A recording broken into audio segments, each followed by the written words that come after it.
Salut à tous, alors c'est Frédéric Delavier. Alors aujourd'hui je voulais faire une petite vidéo pour les crossfitters, alors une vidéo spéciale crossfit où je vais répondre à quelques questions parce que j'ai eu quelques questions sur mes Facebook et sur mon YouTube. Alors des questions toujours intéressantes qui forcent à réfléchir et qui me forcent à réfléchir. Et comme ça je suis en première ligne quand on parle de sport en général. J'ai tous les gars sur le terrain qui m'envoient des questions suite à leur propre expérience. Donc voilà. Alors la première question, c'était un gars qui me demandait une question. Pourquoi en CrossFit, alors surtout en compétition, on ne voit pas beaucoup d'athlètes noirs, hein, d'afro-descendants comme on peut dire, parce qu'il y a plusieurs types de noirs. C'est sous les tropiques quand il y a beaucoup de lumière, la peau pour une question noire, mais une question de couleur noire, hein, en se protégeant de la mélanine, hein, pour éviter les radiations nocives. Mais on va parler surtout des afro-descendants. Alors pourquoi il me disait pourquoi malgré leur qualité athlétique, c'est vrai qu'on rencontre au sprint, qu'on rencontre partout, on ne voit pas beaucoup d'athlètes noirs en CrossFit. Alors la question est assez intelligente. Hein. C'est effectivement, je m'en étais même pas perçu. Puis en regardant les grosses compétitions américaines, où normalement il devrait y avoir quand même des afro-descendants, puisqu'en Amérique il y en a quand même une certaine quantité, et qui sont en général repérés rapidement par les professionnels, hein, pour les prendre, pour gagner de l'argent avec, hein, comme on réclame, hein, dans de nombreux sports. Alors on les voit en football américain quand ils courent, on les voit en athlétisme, on les voit en bodybuilding. Effectivement, en CrossFit, on ne les voit pas. Alors qu'en CrossFit, il y a on fait plusieurs activités où ils pourraient être performants, comme la course, hein, on voit beaucoup d'Africains en course, hein, comme j'avais expliqué, les Africains ont beaucoup de surface tendineuse, hein, ils ont les muscles courts, hein, surtout au niveau des tendons, des mollets, hein, donc normalement, avec récupération d'énergie, donc normalement, comme dans le CrossFit, il y a de la course, souvent de la course assez relativement longue, on pourrait les retrouver, et on ne les trouve pas en CrossFit. Pour quelle raison? Alors qu'ils sont costauds. Pour une raison simple, c'est que le CrossFit, qui est un sport très très intéressant, que j'aime beaucoup, hein, qui est nouveau, mais qui prend plein d'exos différents à plusieurs sports pour être une activité complète, a quand même souvent une prédominance dans les mouvements d'haltérophilie. Hein, on prend beaucoup de mouvements de force.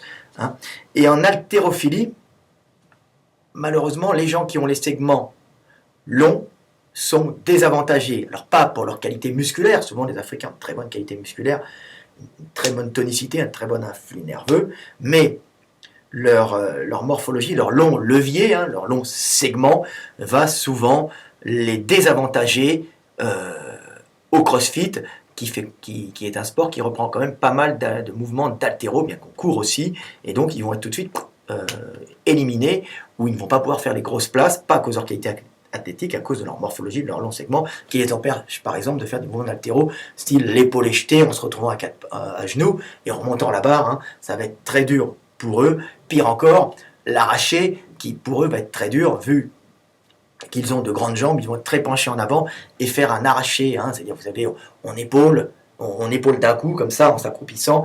Le fait d'avoir un petit buste et des grandes jambes limite énormément les résultats à l'arraché, vu qu'on a un porte-à-faux, on a un buste très incliné à cause des longs fémurs qu'ont les Africains, souvent adaptation climatique, hein, comme vous regarderez mes photos. Alors, pas tous les Africains, bien sûr, on peut aller au Cameroun, on verra des Africains relativement courts, hein, mais en général, les afrodescendants, surtout ceux de l'Ouest, hein, et ceux du Sud aussi, il y en a aussi pas mal qui sont assez longilignes, donc en atmosphère chaude, en général, c'est des longilignes.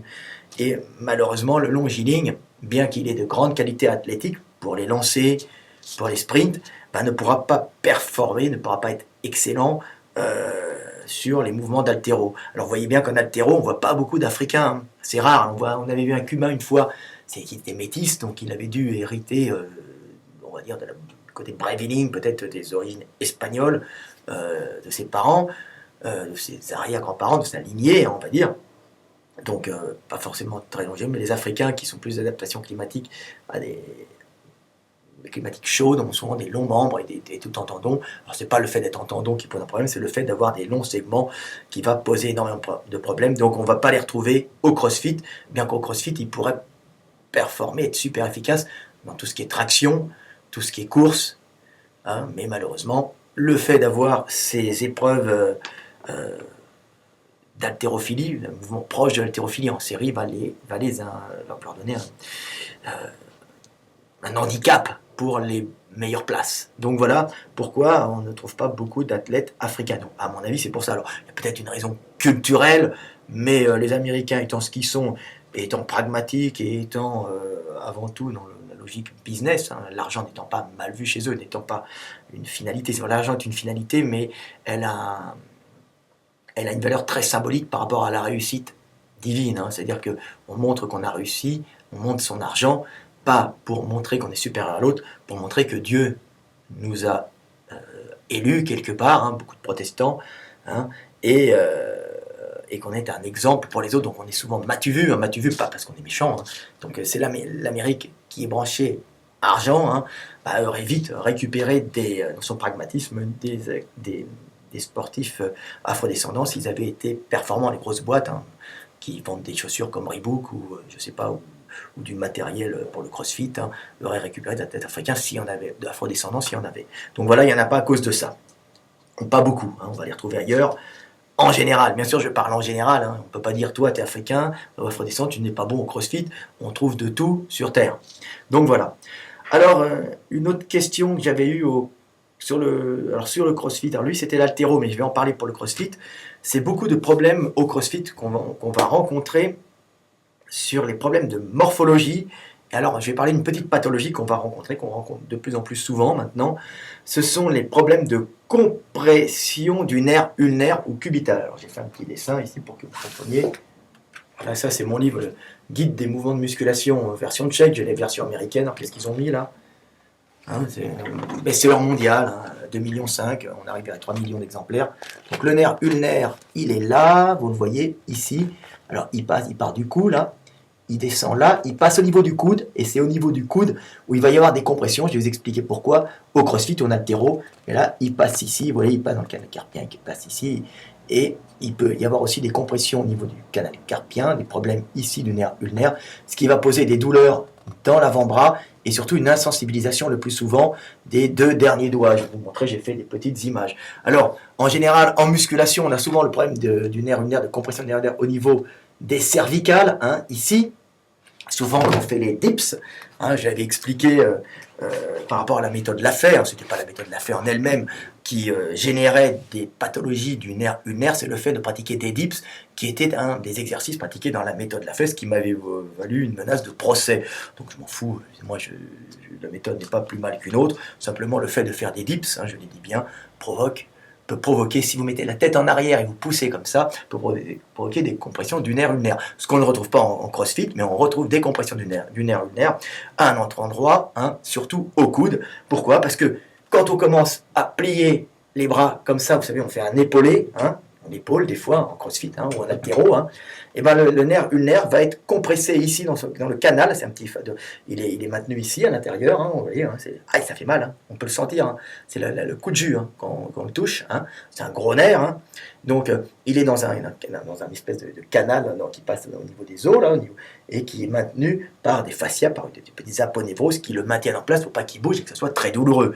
Hein. Mais le fait de fléchir les bras comme ça peut le compresser contre l'os dans son canal s'il n'y a pas assez de place. Et si vous le faites souvent, il peut y avoir un épaississement du fascia, des fascias, hein, qui va provoquer une compression de ce nerf ulnaire très douloureuse, très gênante, on va dire plus que douloureuse, qui va faire quand même relativement mal ici et qui va provoquer une insensibilité des doigts, hein, c'est des petits doigts comme ça. Alors c'est une pathologie qu'on rencontre aussi actuellement, qui est actuellement en train de se développer d'une façon très importante dans notre société de communication moderne avec le téléphone, le fait de téléphoner en permanence. Alors maintenant il y a des kits mains libres et des oreillettes, mais le fait d'avoir le téléphone comme ça, ça a généré cette pathologie. C'est une des pathologies de civilisation, hein, avec une augmentation très importante des pathologies de compression du nerf ulnaire, avec ici des insensibilisations. Alors ça c'est quand c'est pas trop grave, hein, mais quand il y a une grosse compression, on peut perdre la mobilité, on peut avoir une amyotrophie, donc les muscles. Alors c'est pas uniquement la sensibilité, au début c'est la sensibilité, mais après ça peut être la compression peut abîmer le nerf qui entraîne des problèmes de dégénérescence musculaire avec une amyotrophie. Les doigts ne peuvent plus se fermer, hein, parce que le nerf ulnaire il rapproche les doigts comme ça un peu, hein, c'est les 2 derniers doigts, hein. Hop, hein. Alors on se retrouve avec les doigts qui restent vers l'extérieur, hein, l'opposant du pouce aussi, je crois. Bon, c'est technique, donc ça pose quand même des problèmes.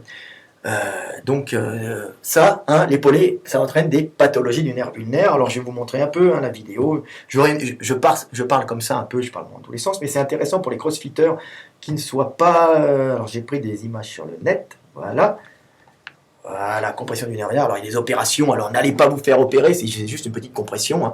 Voilà, regardez, hein, vérifiez qu'il y ait quand même une récupération. Si ça fait juste des fourmis dans les doigts ou une insensibilisation, voilà. Là, vous voyez, ici, on ouvre à ce niveau-là, vous voyez, là il y a, et le chirurgien va ouvrir un peu le fascia pour dégager le nerf, pour pas qu'il soit compressé. Hein. Alors souvent, c'est à force de faire des mouvements d'haltéro, des mouvements de crossfit, comme c'est répété sur les mouvements d'haltéro, ben on va abîmer le nerf parce qu'il va y avoir une espèce de compression. Alors c'est pas grave, on a juste une compression, mais quand le fascia grossit, hein, à force d'être sollicité, à force de mobiliser cette articulation de façon intensive, on a le fascia qui va, par réaction inflammatoire, s'épaissir, et on peut à ce moment-là avoir une compression permanente du nerf ulnaire, ce qui peut être très gênant et entraîner des amyotrophies, une dégradation du nerf à vie. Hein. Donc, à ce moment-là, il faudra se faire opérer.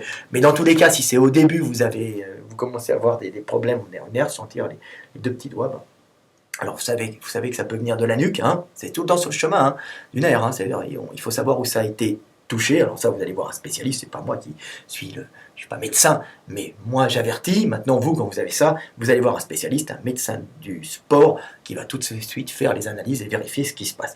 Donc, ça peut venir de la nuque, hein, compression des cervicales, hein, quand la tête est à l'extérieur. Donc, ça, c'est pour surtout les gens qui font du dips, hein, ou qui font du coucher, des fois la tête en arrière. Mais pour les crossfitters, ben, en général, ça sera ce mouvement d'haltéro hein, qui peut provoquer une compression du nerf ulnaire, ainsi qu'une compression du nerf ulnaire qui peut arriver au niveau du poignet, qui est un peu plus rare en crossfit, mais ça arrive. Hein, dans carpien, je crois que c'est carpien, je ne me souviens plus, mais c'est pas ça. C'est pas le principal. Moi, je parlais de ça. Alors, du coude, hein, il va y avoir une petite différence au niveau de l'insensibilité des doigts. Alors, une insensibilité qui revient en général, hein, mais si elle perdure et si la douleur perdure, allez voir un spécialiste. Alors, je vais vous montrer la différence. C'est pas mal Internet parce qu'on trouve de tout. Voilà, je vais vous montrer un peu. Hein, vous voyez, ici, quand il y a une compression au niveau... Alors, la compression au niveau du poignet, vous voyez, là, en général, il y a une insensibilité juste au niveau des deux doigts, hein, deux premiers doigts, hein, vous voyez, les deux derniers doigts plutôt, voilà, le petit doigt, là, vous voyez, une petite insensibilité. Et par exemple, quand vous avez une compression au niveau du coude, et ben en général, l'insensibilité, elle est plus générale sur la main, sur la partie, sur le petit doigt et sur le doigt, donc avec une espèce avec un problème de rapprochement des doigts. On ne peut plus rapprocher les doigts restent ouverts, et les petits muscles interosseux, hein, et les petits muscles adducteurs du pouce hein, et du petit doigt, là, ont des petits muscles interosseux qui sont là, qui rapprochent, hein, ils sont à cette partie-là, hein, les interosseux, je ne me souviens plus. Donc eux, ils sont anesthésiés, ils ne peuvent plus marcher. Alors s'il y a une grosse compression, il y a une amyotrophie, hein, donc, comme vous dites, amyotrophie c'est un terme qui peut paraître barbare, ben c'est plutôt une dégénérescence des muscles par manque de sollicitation due à ce nerf qui n'est plus efficace et qui est compressé, qui n'agit plus sur le muscle. Donc voilà, ça c'est les problèmes que l'on peut rencontrer en CrossFit. Alors allez voir un spécialiste, et puis comme je dis tout le temps, si vraiment vous avez ce problème, hein, l'opération, ok, mais c'est quand même lourd, il y a tout le temps un risque d'infection, septicémie, tout ça, maladie nosocomiale, hein, même s'il n'y en a pas beaucoup.